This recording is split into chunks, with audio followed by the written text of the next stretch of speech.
marks my final attendance at a NATO foreign ministerial.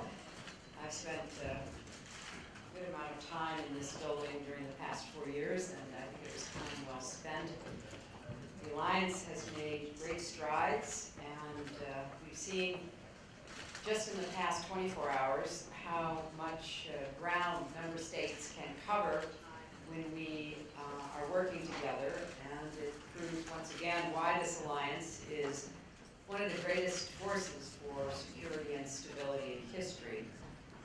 Yesterday, at the meeting of the North Atlantic Council, we reached a decision to augment Turkey's air defenses to protect against the threat of ballistic missiles from Syria and reinforce our commitment to Turkey's security. The United States expects to make a contribution to this essential NATO mission.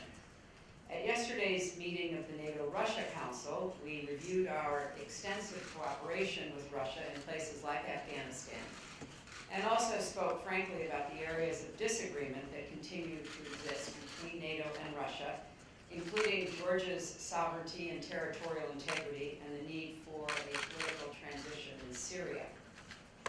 At today's meeting with our non-NATO ISAF partners, we reviewed the situation on the ground in Afghanistan as the transition to 2014 continues, and the Afghan National Security Forces will have full responsibility for Afghanistan's security, with the U.S. and ISAF forces in a supporting role.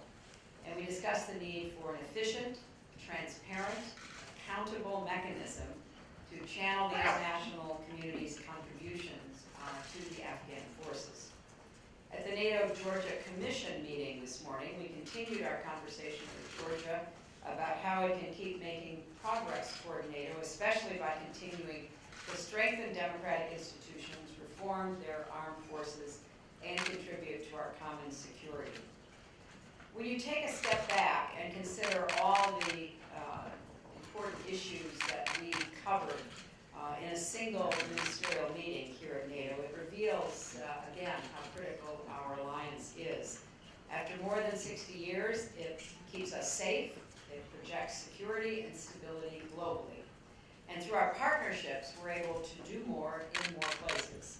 For the United States, we find it extremely valuable to be able to consult closely with our European allies on challenges from Syria to the Middle East to North Korea. When I think back on the past 4 years and all we have accomplished together, it really is quite impressive. Summits in Strasbourg, Lisbon, and Chicago that put forth very substantive outcomes, a new strategic concept to guide NATO in the 21st century, a major successful operation in Libya, a plan to protect all allies from ballistic missiles, a substantive dialogue with Russia, started again after having been frozen, chartering a course for the transition in Afghanistan, and of course, enlarging the alliance to include Albania and Croatia. So the United States is grateful to NATO. We believe it's needed more than ever, and therefore we believe we all must continue to invest in it, politically, financially,